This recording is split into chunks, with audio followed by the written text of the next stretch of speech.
Welcome to another episode of On the Court. I am just Charles 009, secret agent himself, with the sleepiest of the Melbourneiest. I'm here. Sleepy Melbournes. Red Cup activity. Red Cup activity. Do-rag activity? Can't let you know what I'm pouring. Because we ain't a sponsor of no one, and they no one sponsoring us, but Yep. support to the Red Cup. Erroneous energy drink. There's Anyway. enough of them. So, How is everybody doing? I'm doing well. Today we are doing another team breakdown for getting ready for the NBA season. I actually had to make sure to note down all the teams that we had already gone through already because we're actually starting to accumulate. Like, we've knocked down 5 so far at this point of filming, but doing 2 a time, 2 or 3, it's actually starts to accumulate. Yeah. So I think we have some interesting situations here. An interesting situation here today. Who we talking about first? Charlotte Hornets. You know, I knew it. I knew we was going to talk about the Hornets first. It starts with C. And also, there's a team. I mean, I'm not. Well, we'll talk about the other team a little bit later. But we're going to talk about the Charlotte Hornets today. So, they averaged 111 points per game, ranked 27th in the NBA, and their opponents averaged 117.2 points per game. And that ranked them the 22nd defense in the NBA. So they are ultimately kind of confused as far as I'm concerned because they didn't do anything particularly well last year. I don't think last year should count. Why not? The Melo was injured for a good majority of it. Melo seems to be injured every season for a portion of it. I don't know if that's true. Feels like it. I mean, I can't say because I don't pay them enough attention during the I'll season. take a look at the pre. They seem more irrelevant most of the time to me, whether he's there or not. If I'm going to be 1,000% honest, no offense to your fan base, but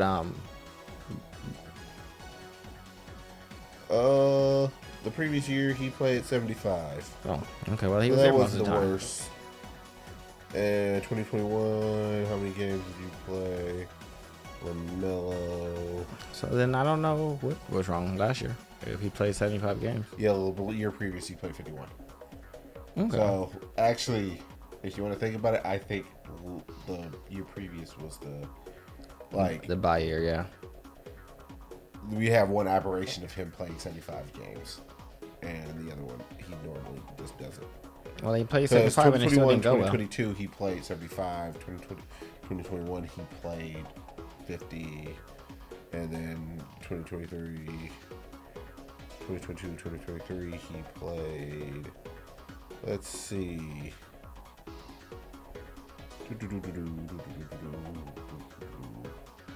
Jesus Christ. Terry Rozier, Mason Plumlee, Ray Jr. He only played 36. Last year.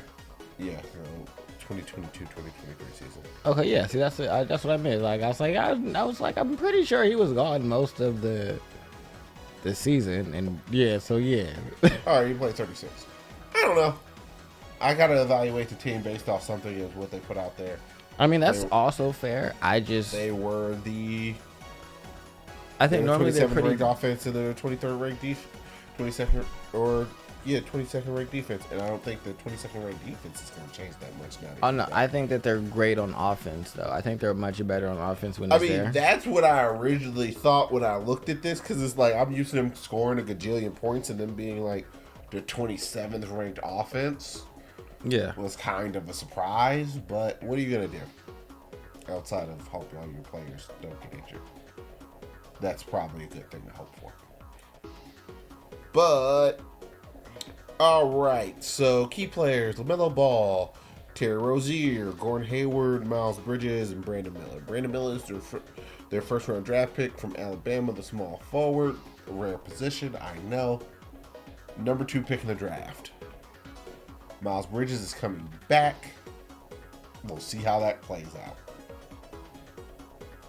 Gordon Hayward is important. Well, Gordon Hayward is probably significantly less important than he was. And I don't know if Gordon Hayward's still on the team, is he? I want to actually say he's not. No, see, last year, their offensive rating, it was 100 and, not last year, but the 21-22 season when LaMelo played and they won 43 games. Their offensive rating was 9 out of 30. Their defensive rating was 23rd of 30. Yeah, that's not going to change that much. So, the defensive is because, they let their opponent score 114.9 points, and they scored 114.1 points. Yeah, so they still let their opponent score more points. That's why they were losing.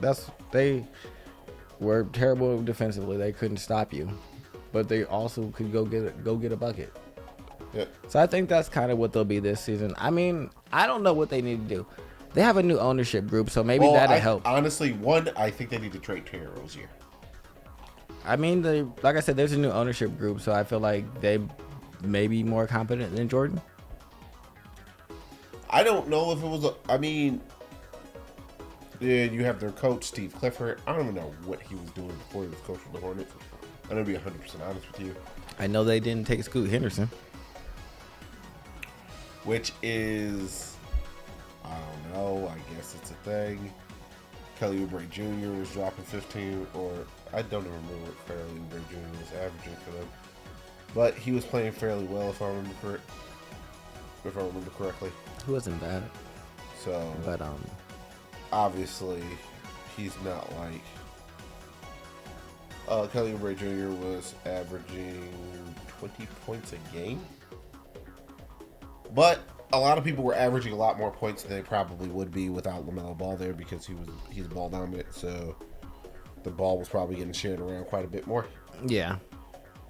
So honestly, I expect everyone's point totals to go down when LaMelo comes back.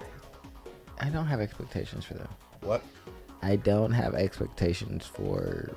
Oh yes, I mean if we're gonna go on and start talking about expectations, I was just thinking. I was like, what's my expectation take on this? And I was like, I don't really have one. I think they will be successful if they make it into the play-in. Yeah, really. And I don't care if you're like 7 or 8 you're 9 and 10. Like if you're 7th, you're exceeding expectations. If you're 10th, you're right on schedule, I think. Or 10, 9, 10. Like if you're 8th, you're 8 or 9th, you're about where you're expected to be 9 or 10. Like 10? Wouldn't be surprised. No. Your goal is to just get in at this point. Yeah, I think that should be their goal. I don't expect it to happen, but that should be the goal. If there's the tier list where you have Boston, Milwaukee at the top, and then you have like Cleveland and those middle tier teams. I'm so surprised that you didn't pick the Bucks, given all of Giannis's comments. Oh, today? He's done a lot of talking lately. I know he's been chatting up a storm, but he probably also wants to poke his team and be like, hey, I want another one of these. Do you want me to be Kareem Abdul-Jabbar and just get bounced? I don't want to leave, but y'all are getting close to making me. But we'll talk about that when we actually get to Milwaukee. So what was I saying? I don't see anything good for. I don't know. If tier 1 is we should be trying to win a championship, tier 2 is we're trying to figure out how we can win a championship, but we got all the erroneous pieces. Tier 3, which I think Charlotte Hornets is just like we are teams that are just trying to get better, because their goal is to develop the players that they have now and develop them into something that obviously allows them to be in position to win a championship. And I think you could probably leverage Terry Rozier to somebody, because Terry Rozier plays fairly well. He's not bad, but I'm not saying somebody's going to sell the entire farm in order to get him. I don't know anybody. But what's a team that needs people, that needs scoring? Period. Hell. I mean, would you think Milwaukee would probably like him coming off the bench? What else you got? If Miami never gets Damian Lillard, he's an option. He is going to make your scoring better. I mean, I guess he does add to scoring. I guess I just don't look at him as like. I don't think that he gets any team across. Well, he would be an improvement on Miami. From what? From the amount of scoring that they have from the point guard position now, which is not very much from Kyle Lowry. And Kyle Lowry is also old. I mean, that's fair. But that's basically getting. But I don't think that he's enough. Like I don't think that Diet Cola. I'm not saying no. You're not like getting. You're not going from like Pepsi to Diet Pepsi. You are going from Pepsi to like Diet off-brand Cola. Damian Lillard. I don't think that he can get them across the line. Like if Terry Rozier is there, I don't see them beating. Who did they even play in the finals last year? Denver. Yeah, what we'll do, man. I don't know how I just forgot Denver existed for a hot second. Yeah, but I don't see them beating Denver. Because they have Terry Rozier. No. Probably not. And so that's my thing. It's like, but I don't see him going to any of the contending teams and really making a big difference. And those are all the teams that are more likely to like move pieces. Like I feel like he's gonna go somewhere like the Clippers. I don't think so. I don't know. People. They have Russ. They like Russ. Russ is their point guard. Oh yeah, he is over there. Yeah, that's what I'm saying. Like everybody has like their point guards. Like OKC has Josh Giddey. Yeah. Maybe the Mavericks. And take Luka off ball? Oh no. We have Luka and Kyrie there. Yeah, what are you talking about? I was like, what? He ain't got no home. that's the issue. He has no home. At least not in the West. That's one of the very few assets that they have that they can spin into something. But they got to figure out who needs him, and that's my thing. It's like I think there are so many guards. That's the problem. So I don't think that. I think that his value is squashed not because he's not a good player, but because there are many other guards. The is so saturated to the point where because you have have all the teams that you already have that have these things. On the West, you have D'Lo that they have out there, and they also have Austin Reeves, who did they have someone else. You guys just picked up another guard recently. I don't remember who. I can't think of his name, but we have two guards. 3 yards, yeah. Yeah, so we have them. Bron is also going to be our primary ball handler. So Russ is in fucking for the Clippers. For the Clippers, there's no way you're going to Golden State. No, Memphis doesn't need a point guard. Memphis. You have Marcus Smart and Ja. You're not going to Portland unless there's some weird, bizarre 3-way trade where you get sent there to eat up this. I don't even see that because Damian Lillard goes someplace and you guys get a bunch of draft picks. They don't want another guard. No, they don't because they'll have Scoot, which we'll be talking about in another video. But so they don't want another guard. So then there's you're not going to Oklahoma City because they have Josh Giddey, and you're not going to the Mavs. Not going to the Mavs. Maybe. Oh, you know who I just thought about? No, they have. What's his name? He was a rookie Evan... 2 years ago. No, Turner? No. He likes to shoot a lot. It was him and Cade Cunningham that were like the 1 and the 2 in their draft. He's from the G League. Yep. Well, guess what? Unfortunately for them, he's still there, but Kevin Porter Jr. is not about to be. Okay, well that's true. So that frees up some space on that guard backcourt. So I mean but then again, you're still going to a tier 3 team. And the place I was thinking he could go is the Spurs. I don't know. See, my initial inclination is that'd be fine, but I kind of don't want Pop to get his hands on him because out of nowhere it's just like, well, what happened? He's a 36% 3-point shooter. on 50% from the field and blah, blah, blah, blah, blah, and he's all of a sudden become good at defense. Like, what happened? Where did this come from? Oh, yeah, no, I'm loath to give the Spurs anything as a Lakers Because fan. if you give them anything, it's like you give them an inch, they take 10 miles. They don't even take a mile. It's just like, well, where'd you start playing like this? When did Terry Rozier become like the third best guard in the entire league? You're correct. They can never have the first best guard because they need to have like the third or the fifth. So that means they can have a chip on their shoulder. I never, like I said, I never want to give the Spurs anything. I just thought of a home for that. It was just me thinking of play. I was like, the Spurs are a landing spot. Because I didn't think of Houston, but because I was in Texas after I did the Mavs, I was like, yeah, the Spurs could. Because I was still doing the West, and so. But then that still requires so much scouring, and then because of. He could go to Minnesota. He could go to Minnesota. Because Rubio is taking a leave of absence for mental health reasons, I believe. Rubio? Ricky Rubio plays for us. Okay, well, he's taking a leave of absence for mental health reasons. Regardless. I mean, we have lots of guards. That's true. That's good. I just know that's the thing. It's just like Rubio plays for us. Who is their guard then? Who? Who is Cleveland? Minnesota? Minnesota's point guard? I don't know. Is it Mike Conley? Yes, it is Mike Conley. Okay. But I would actually say Terry Rozier is probably an upgrade over Mike Conley. You all said he could go there. Yeah. I mean, that's a reasonable thought. But they don't have anything to trade for him. Unless you're taking Rudy Gobert. Yeah. Get rid of I will him. I will anchor your offense or your defense. Well, and then maybe get played off the court. he might actually be good with Rudy. Oh. But it kind of compounds your entire conversation of, I don't know. This is going to be very difficult to get off of. Yeah, and then the East, the teams that are good don't want him.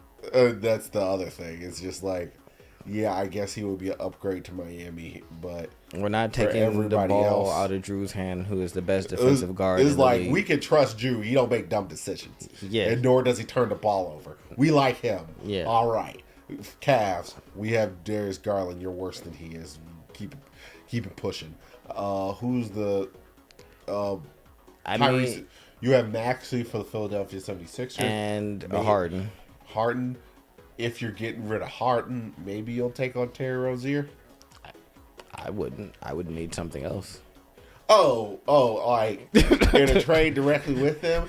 No, I'm imagining you get rid of Harden someplace else and you use some of the backwash from getting Harden to get Terry Rozier. Oh, okay. That's how I'm thinking about that. No, you're not doing Terry Rozier for James Harden swap. Yeah, that was like, no, sir. I will not be giving my James Harden for a Terry Rozier. I mean, I'm not that big of James Harden fans. And then, I mean, I don't see the Magic doing anything because they like their core. I mean, they have Markelle Fultz. They're growing. They have stuff to develop. Yeah, they're developing right now. So why would you make a decision for that? Yeah, got rid of Devontae Graham to to New Orleans. So going to get him again doesn't make sense. True. The Hawks literally have nothing but guards. So talking to them is basically a ginormous waste of time. New York, their best player is a point guard. Is Jalen Brunson a point guard? I'm pretty sure they played it. Or he's a forward. Jalen Brunson is a forward. That's why he can be Donovan Mitchell. Because Donovan Mitchell's a guard. I mean, honestly, because he's bigger than him. I think he's a small forward. My overall solution for or a shooting guard. No, he's like a shooting guard on point guard. He's only 6'2". I mean, he's 2 inches taller than Donovan Mitchell, but the only real solution that I actually have for him is to just go back to where he came from, which is just go back to Boston.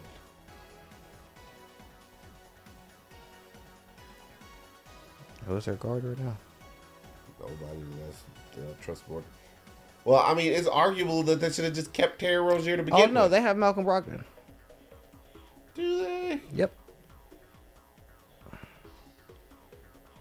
So, there's nowhere for him to go. There's nothing for them to do. And I don't know what you do with Gordon Hayward. They have Gordon Hayward. Oh, they need to offload Gordon Hayward too, ultimately, because I don't know where he goes. You just drafted. What does he do? Kind of score. Kind of. Kind of. Well, Like kind of is not good enough. Kind of is not good enough. For $20 million for 2 years for $20 million, $10 million a year. Okay. Small forward. I feel like he's injured a lot. Yes. Cool. No, thank you. I mean, ultimately, they just kind of need to wash out some of the stuff that they have extra because you just picked up a small forward. Yeah, I don't know They what they're literally doing. just picked up a small forward for him to play. Like, I literally haven't noted that those are the two people that they kind of just need to. Brandon Miller. Brandon Miller is coming back, and Brandon Miller is also a guard. Who is their? What's the rookie they just got? Miles. Bridges. Is that what his name is? Really? Or is it Brandon? I feel like it's Brandon Miller. Yes, Brandon Miller is your rookie. Yeah, it's like Miles Bridges is the person who's coming back. Who's coming back? Yeah, Miles. Yeah, Brandon Miller is the rookie who said that he was better than Jordan. Well, that's not the way. It has nothing to do with me. All I need to know is it's just that is a way. That is a way to. I mean, I guess Michael Jordan was talking shit to him in the practice. Is how the story goes. I mean, yeah. And Miles Bridges is their power forward. It's just like that's the weird thing about Charlotte is that they're pretty much set at every position now, and they're just not good. It didn't come together and be a good team. No, they're not. Good. But you have people who are individually good at every position. Pretty much 1 to 4 now. I don't know what to do. I mean, their goal is to just get better. Yeah, hopefully y'all can be number 10. That's all I got for you. I'm not gonna watch. Let me not lie. I mean, I'm gonna tertiarily see your team a lot because I watch a decent amount of NBA basketball. Me too. And if you watch the teams that you like, eventually they're going to play the Charlotte Hornets. That means I'm at least gonna see them 20 times this year. Like, heck, the game we went to go see live, the Cavs played the Charlotte Hornets. I'm gonna see y'all maybe somewhere in the tune of like twice when they play 11 the Lakers, times. 3 times when they play the. They only play 3. 3 or 4 when they play the. So because I counted it as 4, and so it's 4, 2, and then 4. So y'all might get 10 out of me if I watch another East team. If you watch Miami, you might see them there. Yeah. But I'm big on, like, if a game I'm gonna watch the Cavs. Is boring and it's kind of a blowout, I will go to something else. I don't need to, because teams I'm gonna watch from the beginning to the end, the Lakers. Everybody else, if you're blowing someone else out or you getting blown out, I'm probably leaving. Like, I'm gonna watch the Cavs beginning to end because I actually watched them on normal television. That's what me and a buddy are probably thinking about going out and doing a bit during this fall season. I know I like hitting up the bar. And, I like watching games beginning to end. If I'm like doing stuff like that, I'll hit the bar, things like that. But if I'm just at the house watching the game and you're a blowout, I'm going to find the other game that's on right now that is doing better. I said, this is much more competitive. I don't even need to care about these teams, but I care that this is a good game. I'm watching this good game. I mean, my only solution for them is the Charlotte Hornets probably need a defensive anchor. Yeah. Which typically means you need a better center position. And in order to get that, you would have to deal with somebody with a not quite glut of sitters. So, honestly, that means you would need to get on the phone with the Cavs to see if you can get your hands on Jared Allen depending upon the way the season goes. But honestly, that's really about it. So our expectations are if they are having a great year, if they make it into the play-in. There's only one other place for them to be which is not in the playoffs. Yeah. And if you're not in the playoffs, you might as well suck to the max. Sucking to the minimum just gets you nothing. That's fair. Or unless you're Portland, it gets you the second pick in the draft. But I don't really have anything else to. Like, comment, subscribe, do all of the things, all of the stuff to your stuffs. We love you people. All of that. This has been another episode of On the Court. Oh, yeah. Bye-bye. 2 courts. 2 courts. 2 courts, 1 stadium. I'm trying to what the hell these dogs are doing real quick.